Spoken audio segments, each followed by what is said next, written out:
we had 107 days. And I know people don't like that time frame, that number, but to open up a Democratic primary, you would have had black women, who were the strongest voting bloc for Kamala Harris, be highly upset. So let me get this straight. You're admitting that the only reason why you guys decided not to do a primary and have an actual democratic process is because you didn't want to upset black women in this country and in your party. Well, that worked out great, didn't it? You know what's interesting? Back in 2020, I remember when a bunch of affluent African-American women in the nation, like the Sunny Hostins of the world, literally threatened Biden that if he didn't pick a black vice president to run with him, they would make sure that nobody in the black community voted for him. Vice President Biden, you need us. You owe us. Black women are miracle workers. We have been saving the Democratic Party since 1965. 2020 is no different. Your only path to victory is through black women.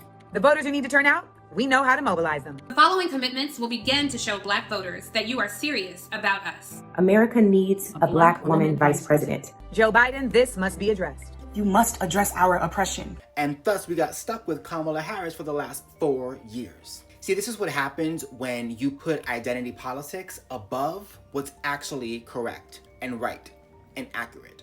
Had they done an actual primary process, the voters would have picked someone who they felt could compete against Donald Trump. But instead, they shoved Kamala Harris down everyone's throats and said, she's your pick.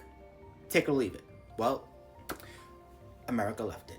And by the way, Democrats have a history of doing this, right? In 2016, when Bernie Sanders was getting a whole lot of momentum, what did they do? They shoved Hillary Clinton down our throats and pushed Uncle Bernie off the train.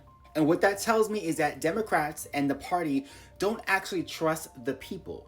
The same party who accuses Donald Trump and Republicans of not respecting voters. But the difference is, on the Republican side, Donald Trump won because democratically he got the most votes. Therefore, the Republican Party had no choice but to back Donald Trump because the voters have spoken. Whereas on the Democrat side, it's all about identity politics and bureaucracy.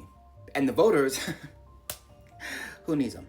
And the sad part about it all is that although this happened, I guarantee you in 4 more years, the DNC is going to do the exact same thing again by shoving a Manchurian candidate down American voters' throats and expecting them to just fall in line.